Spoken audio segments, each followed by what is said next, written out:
On peut y aller? Oui. Déclaration politique du Front commun pour le Congo, FCC en sigle. Réunis en session extraordinaire ce lundi 7 décembre 2020, et après avoir suivi les discours du chef de l'État sur ses consultations, initiées le 2 novembre 2020, la conférence des présidents des partis et regroupements politiques du FCC fixe l'opinion sur ce qui suit. Quoique n'ayant pas participé à ces consultations, pour des raisons antérieurement exprimées, et en dépit de leur caractère non inclusif, le FCC note que les conclusions unilatérales qu'en tire le président de la République violent gravement la Constitution et servent de prétexte pour liquider, par l'instauration d'un régime dictatorial au service d'un pouvoir personnel, les institutions démocratiques établies au terme des dernières élections générales du 30 décembre 2018. En effet, 1. La désignation d'un informateur là où existe un gouvernement de plein exercice, soutenu par une majorité confortable, est une violation flagrante et intentionnelle de la Constitution. La Constitution ne reconnaît pas au président de la République la compétence de démettre du gouvernement.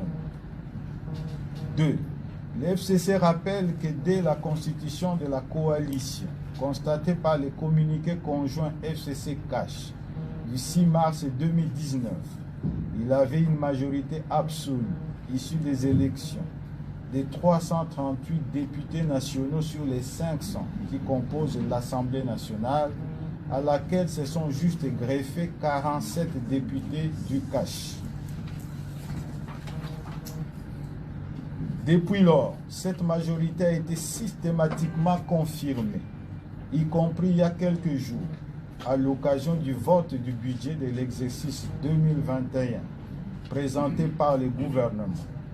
Dès lors, nonobstant les multiples actes de corruption avérés à l'endroit des députés nationaux opérés par le CACH, affirmer que cette majorité s'est effritée est sans fondement et contraire à la Constitution. 3. Le gouvernement reste soutenu par une large majorité qui vient de démontrer à travers le vote du budget de l'exercice 2021 qu'elle est au service du peuple.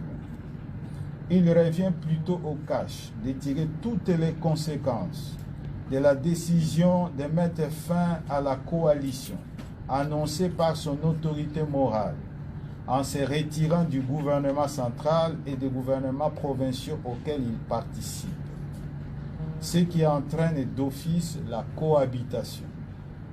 Cependant, le FCC rappelle que la finalité de l'accord de coalition signé par l'autorité morale du CACH et l'autorité morale du FCC était la paix, la stabilité et le développement du pays. 4. Justifier les projets prémédités d'une dissolution de l'Assemblée nationale en dehors de toute crise persistante entre le gouvernement et l'Assemblée nationale, en prétextant d'une prétendue divergence entre ces deux institutions autour de la question de la prestation des serments des nouveaux juges nommés illégalement à la Cour constitutionnelle, alors que par ailleurs le gouvernement et l'Assemblée nationale avaient le même point de vue sur cette problématique. C'est non seulement falsifier la vérité, mais aussi une tentative de violation grave et intentionnelle de la Constitution. 5. La menace de dissolution de l'Assemblée nationale constitue une intimidation qui n'a pas lieu d'être dans une démocratie, étant entendu par ailleurs que les conditions de cette dissolution, pourtant clairement définies dans la Constitution, ne sont pas réunies. Qu'à cela ne tienne, si le président de la République estime qu'il y a matière à contestation de légitimité des députés nationaux, le FCC rappelle que ces derniers et le président de la République sont issus des scrutins combinés et que cette problématique induirait logiquement l'organisation des élections générales anticipées à tous les niveaux, présidentielles, législatives, nationales et provinciales. 6. Le FCC dénonce de la manière la plus ferme l'usage abusif, flagrant des moyens de l'État par le cash, justice, services de sécurité, police, argent de l'État, en vue de faciliter la confiscation des libertés publiques et l'exécution d'un coup d'État constitutionnel. Il rappelle que la dispensation politique actuelle est issue des urnes et que les libertés fondamentales d'expression et de mouvement qui sont constitutionnelles ont été conquises de haute lutte. De ce qui précède, 1. Le FCC prend acte de la décision du président de la République de mettre fin à la coalition, avec les conséquences qui s'imposent pour les caches telles qu'évoquées au point 3 de la présente déclaration.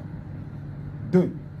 Le FCC ne se sentant nullement concerné par les annonces inconstitutionnelles du chef de l'État, le rejette en bloc. Il assure son ferme soutien au Premier ministre et son gouvernement, ainsi qu'au bureau de l'Assemblée nationale et du Sénat. 3. Le FCC qui prend à témoin l'opinion tant nationale qu'internationale sur la crise institutionnelle que tente de créer artificiellement le président de la République et sa famille politique, usera de tous les moyens de droit et politique pour y faire face et fixera sa conduite à tenir dans les prochaines heures. 4. Le FCC informe le public qu'il va demander à son autorité morale,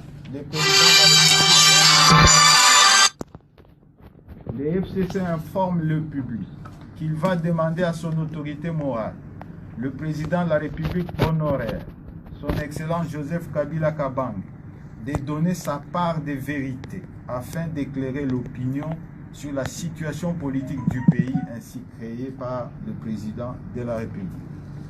5. Le FCC appelle la population à rester mobilisée contre la tentative en cours de hold-up de sa volonté souverainement exprimée dans les urnes en confiant la majorité parlementaire au FCC. Fait à Kinshasa le 7 décembre 2020, la conférence des présidents.